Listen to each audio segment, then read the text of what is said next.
National Security Advisor Ajit Doval arrived in Jeddah to participate in a summit of national security advisors and other officials being hosted in Saudi Arabia today to discuss the ongoing Russia-Ukraine war.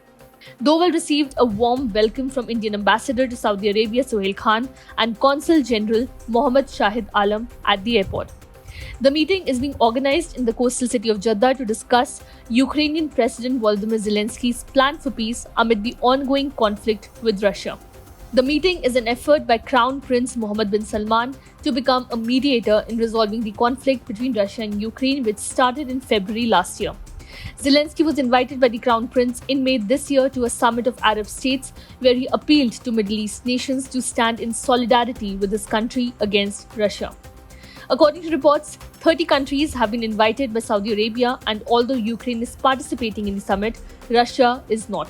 US National Security Advisor Jake Sullivan is also likely to participate in the peace talks along with others. As per reports, the 30 invitees to the Jeddah summit include Brazil, South Africa, Chile, Egypt, the European Union, Indonesia, Mexico, Poland, the UK, the United States, and Zambia. Head of Ukraine's presidential office, Andriy Yermak, on Sunday said that a Ukrainian-organized peace summit will be held in Saudi Arabia. This meeting is aimed at discussing how Ukraine's plan can be implemented to restore lasting and just peace. The Ministry of External Affairs on Friday confirmed India's participation in the summit.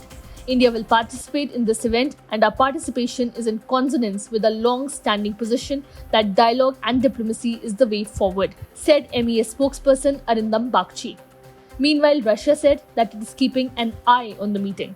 The peace plan of Ukraine calls for the withdrawal of Russian troops, release of prisoners, guarantees on nuclear safety, food and energy security, restoration of Ukraine's territorial integrity, and a tribunal for those who should be held responsible for the aggression and security guarantees.